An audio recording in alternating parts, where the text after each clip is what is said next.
Fertilization is the epic story of a single sperm facing incredible odds to unite with an egg and form a new human life. It is the story of all of us.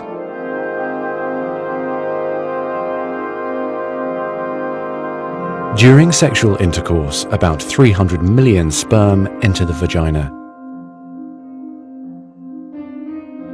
Soon afterward, millions of them will either flow out of the vagina or die in its acidic environment. However, many survive because of the protective elements provided in the fluid surrounding them. Next, the sperm must pass through the cervix, an opening into the uterus. Usually, it remains tightly closed, but here the cervix is open for a few days while the woman ovulates. The sperm swim through the cervical mucus, which is thinned to a more watery consistency for easier passage.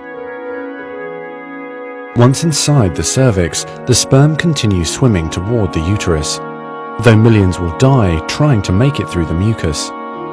Some sperm remain behind, caught in the folds of the cervix, but they may later continue the journey as a backup to the first group. Inside the uterus, muscular uterine contractions assist the sperm on their journey toward the egg. However, resident cells from the woman's immune system, mistaking the sperm for foreign invaders, destroy thousands more.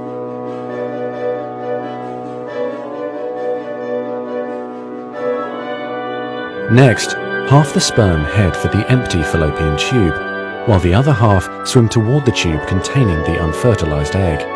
Now, only a few thousand remain. Inside the fallopian tube, tiny cilia push the egg toward the uterus.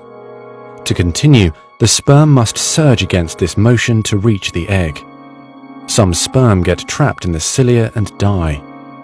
During this part of the journey, chemicals in the reproductive tract cause the membranes covering the heads of the sperm to change. As a result, the sperm become hyperactive, swimming harder and faster toward their destination. At long last, the sperm reach the egg. Only a few dozen of the original 300 million sperm remain.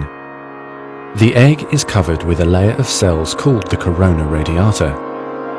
The sperm must push through this layer to reach the outer layer of the egg, the zona pellucida. When sperm reach the zona pellucida, they attach to specialized sperm receptors on the surface, which triggers their acrosomes to release digestive enzymes, enabling the sperm to burrow into the layer. Inside the zona pellucida is a narrow, fluid-filled space just outside the egg cell membrane. The first sperm to make contact will fertilize the egg. After a perilous journey and against incredible odds, a single sperm attaches to the egg cell membrane. Within a few minutes, their outer membranes fuse and the egg pulls the sperm inside. This event causes changes in the egg membrane that prevent other sperm from attaching to it. Next, the egg releases chemicals that push other sperm away from the egg and create an impenetrable fertilization membrane. As the reaction spreads outward, the zona pellucida hardens, trapping any sperm unlucky enough to be caught inside. Outside the egg, sperm are no longer able to attach to the zona pellucida. Meanwhile, inside the egg, the tightly packed male genetic material spreads out. A new membrane forms around the genetic material, creating the male pronucleus.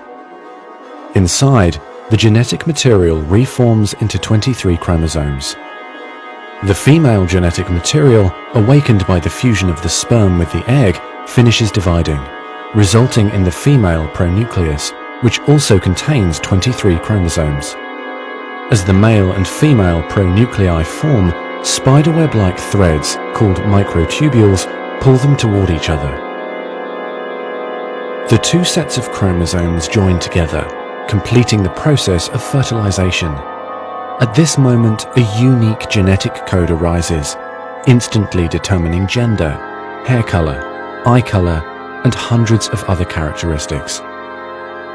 This new single cell, the zygote, is the beginning of a new human being. And now the cilia in the fallopian tube gently sweep the zygote toward the uterus, where he or she will implant in the rich uterine lining, growing and maturing for the next 9 months until ready for birth.